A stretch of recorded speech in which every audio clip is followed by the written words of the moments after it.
as the race for the One Piece ramps up in the final saga. There's still a number of unknown variables among the many crews and groups across the world of One Piece, with perhaps the most intriguing and mysterious being the Blackbeard pirates.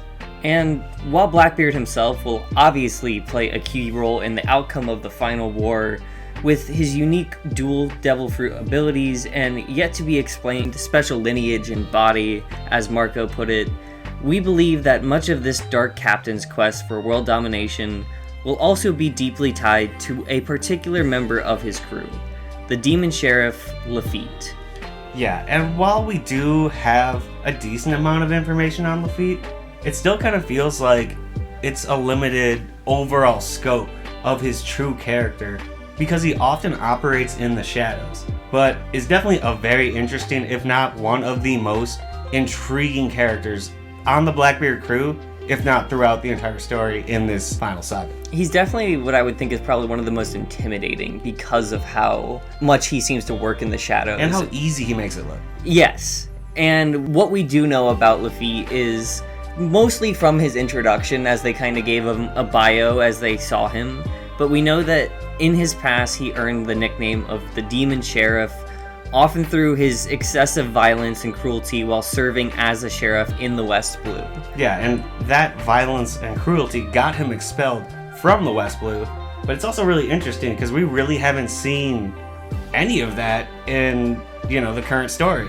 No, he pretty much seems to avoid conflict as much as he can, but I also think that kind of adds to his coldness and element of nature, where it's like he won't try to fight if he doesn't have to. Yeah. But that just means he's going to enjoy it that much more when he gets the opportunity. And I think that might be part of the cruelty, is he just likes to see the suffering. Yeah, no, just making them think that they have a chance in some way or another. But it's not as though he's just bloodthirsty. He actually does seem to carry himself in a somewhat sophisticated manner, and that might indicate some of who he associated with in the past. Yeah, I mean, as a sheriff, you would think that he does have connections with the upper class, with people of nobility and upper society. And then, I mean, he also just seems to really take to heart the importance of prestigious titles. Because we've seen it before, where if someone calls Blackbeard captain, he's like, no. You call him Admiral. Mm. And that doesn't seem like something that would matter to most pirates. No, I mean, it's one thing if you're just not calling him a captain, because that's a matter of disrespect, but you're right. This is their captain. They're calling him captain, which is a correct title. Yeah, no, it is kind of also interesting that Blackbeard decided he wanted to be like Commodore and Admiral. Yeah. So that could have also possibly been an influence of Laffitte putting such importance on those titles. Yeah, like you're not just this, you're also that. And you should be treated as such. But despite all that obsession with prestige, he is, from what we can tell at least, fully devoted to Blackbeard as their leader. Even to the point where he was so straight with Pizarro when he had even suggested supplanting Blackbeard as their captain with a death threat immediately. Yeah, and I mean, he did it calmly, but I feel like everyone knew this isn't a joke. Like, if you really try that, it's not going to happen. No, and he's going to be the first person to act on it. It's very much in line with what you would see with, like, if anyone disrespects Luffy, Zoro's going to be the first one there to stand up for that. And even as his, like, 5th Titanic captain, it always seems like he is the number 2. You know, like even at Marineford, he brought the cape away to be like, here's his new power. Yeah. You know? Like we said before, he doesn't really engage in battle that we've seen directly so far. He hasn't been in a fight at all, as far as I can tell. No, really not. And although he has a number of very intriguing abilities, both what we know and what we have to kind of infer just because it's still somewhat unknown, he was given the position of chief of staff. Rather than being just a different vice captain or first mate, he was given the same title that is shared by people like Treble of the Don Quixote family, Suru in the Marines, and Sabo for the Revolutionary Army. People that are in charge of pretty much everything aside from the ultimate decisions. Right, these are strategists, navigators, like people you go to in battle to hold down the entire fort, bring the people together. Like, they have multiple responsibilities, but it's all condensed. And there's really not that many in the story in the first place. Yeah, I do think it's interesting with Suru especially. She's very much one of the strategists. I know in Marineford they were hyping up Sengoku and his IQ in battle, but like Suru was rivals with Doflamingo. She was hunting him down. Somebody with ties to celestial dragons is so deranged and is just an element of chaos. Well, and when you think about it, everyone like Treble with Don Quixote or Sabo with the Revolutionaries, still very tied to the Marines, the Celestials, and that like upper power. Yeah. Like how the world is really run, they're just basically trying to mimic that. So it's that they know that those extra, positions, importance are there in the first place. Yeah, it's a cornerstone rather than just a building block of the crew. And when we key more in on Laffitte as a character, when looking at his abilities and whatnot, starting with his weapons, it's already a sense of misdirection, which is very fitting for his theme, where it looks like a cane, but very easily could be a sword like we see with Brooke. It could be a weapon like a gun or anything like that. Well, something tells me it's not just a cane. Yeah, well, because like when we first saw him in Marie-Joie, he spun it like, yeah, try me, But like yeah, Beckman-esque. Yeah, but we've never actually seen him in any direct battle, so like we don't know. Clearly he doesn't need it to move around. So you would assume it has some reason to be on this person, but like we just don't know. Yeah, we do have a bit more idea about what I think is probably the real threat with him, being his devil fruit. And while we don't have a name for it, I don't know if he's the only Titanic captain we don't have a name for, but I believe he might be at this point in the story. But we do see some general attributes, like angel wings. Obviously, he seems to have a great ability to stealth and hide himself. Yeah, like no one else really can. Yeah, there's been a couple of people discussing the concept of him potentially having the mythical zone model Strix, which is like a mythical barn owl that has the ability to camouflage itself, whether it be day or night, to the night sky, which fits pretty well, but it also, in some iterations of the story, has the ability to just kind of vanish and then reanimate itself, right? Which would make stealth pretty much just a walk in the park. Exactly. It would explain how he was able to get into Marie-Joie undetected and make it up to that windowsill in the first place.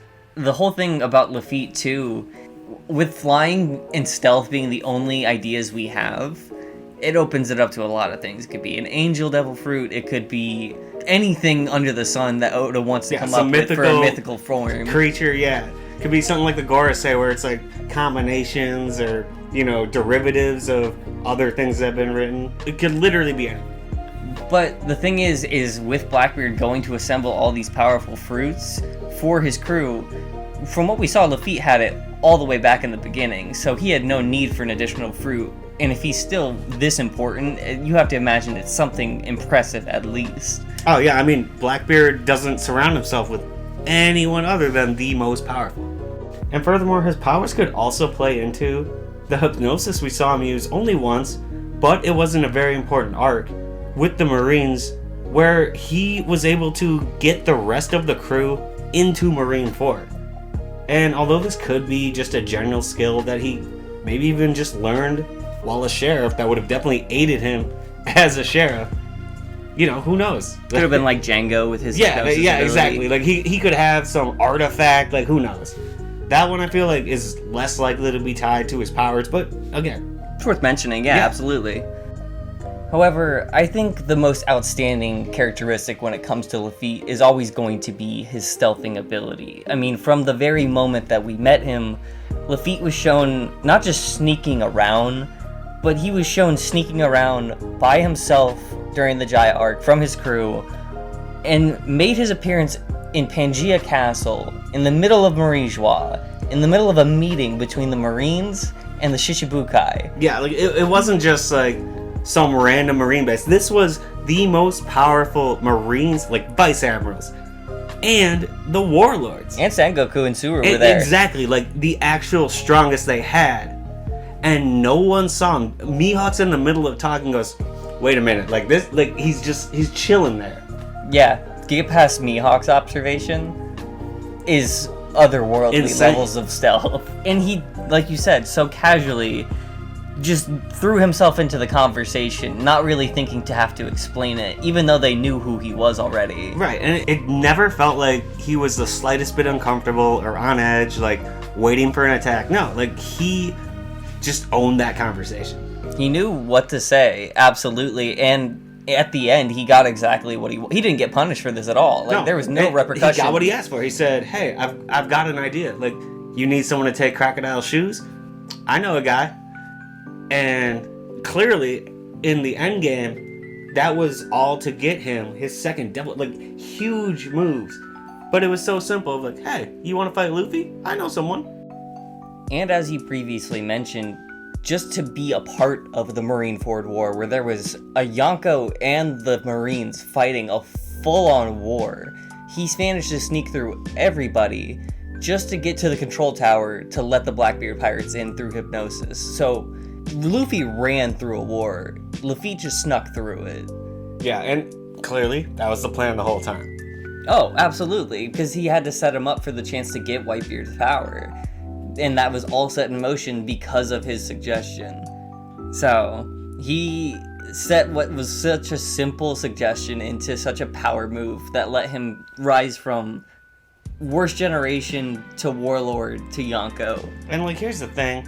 It really does seem like he played a part in that whole scheme just as much as Blackbeard did. Because when we first met the Blackbeard pirates in Jaya, when Burgess asked, hey, where's Laffitte? I thought he was supposed to meet us here. Blackbeard didn't really seem to know where exactly he was. He was just like, no, he's got something else going on. Like, he's got something better to do, clearly. You know? And so, I don't think that Blackbeard even knew fully what he was up to. I think Laffitte was truly a part of the scheme creation. Yeah, I mean, like, definitely trying to plant his candidate for something he thinks. And he was like, hey, you go do this, I'll take care of the rest.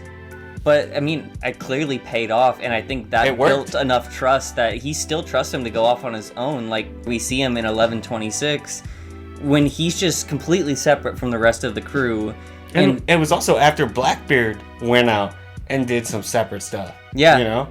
So, he knows that no matter where he goes, he's like, oh, now I have my eyes in the Holy Land to watch the revolutionaries, and it's the same person that took care of business before. Yeah, and it didn't even take that much. Like, he just tells them, like, yeah, the Bondolas, they're getting sabotaged. Holy Land actually getting cut off. The revolutionaries are doing what we expect. It sounded like they already expected this.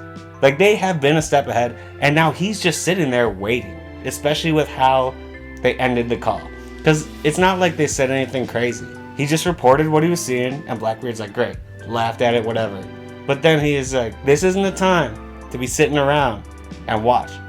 Be ready. Mm-hmm. Which means we're finally going to get a chance to possibly see Laffitte in full action for the first time. And that could mean a lot of things, too.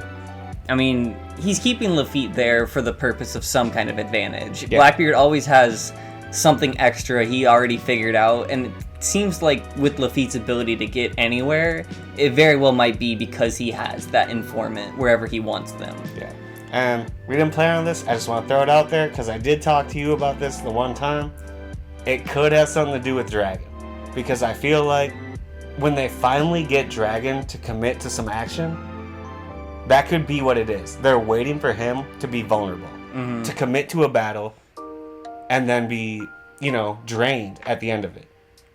Blackbeard already took one of the most powerful fruits from someone who had just gone through hell in a battle. Why couldn't he do it again? We already know he has a crazy body, that he has this special lineage.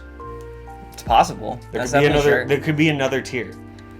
However, putting us back on track slightly. Yeah. Don't let me rank. When it does come to Laffitte, it definitely seems like he is someone that has way more to him that has been let on so far. He knows too much. He's way too confident in some of the worst situations in the story.